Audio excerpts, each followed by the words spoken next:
हुंकार करने लगी। महाराज जी, गाय जब क्रुद्ध होती है तभी प्रयोग होता गौ सिंहा, गाय ही सिंह बन जाती महाराज, पंचानन बन जाती है। गाय ने गो विरोधियों के ऊपर कोप किया। हमारे पूज्य पथमेड़ा महाराज जी के यहाँ पथमेड़ा में जो 8 गायों से गौशाला की स्थापना का जो प्रकरण है, जो एक घटना है, वो घटना महाराज जी इसी प्रकार की है। कसाई गाय लेकर के जा रहे थे और महाराज जालौर में जो पथमेड़ा क्षेत्र है यहाँ चातुर्मास कर रहे थे। गाय डकराई, लोग चातुर्मास के लिए बैठे थे, इकट्ठे हो गए और महाराज ट्रक पकड़ लिए गए। वे सब कागज बनाकर तैयार किए हुए थे और प्रशासन भी उस समय का उन कसाईयों के ही पक्ष में था। नेता भी उन कसाईयों के पक्ष में ही थे। लेकिन जनता ने एकजुट करके निश्चय कर लिया कि अब इन गायों को हम नहीं जाने देंगे।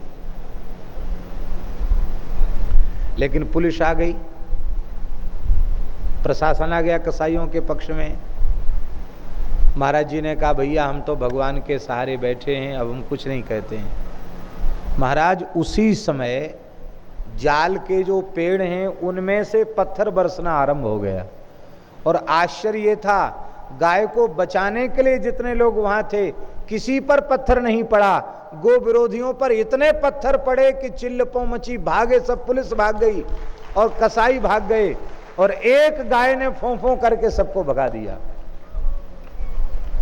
विलक्षण चमत्कार हुआ और उन 8 गायों से एक विराट गौशाला का आरंभ हुआ और आज लाखों की संख्या में गोवंश की सेवा और रक्षा उनके माध्यम से हो रही है। तो हम ये बात इसलिए कह रहे हैं,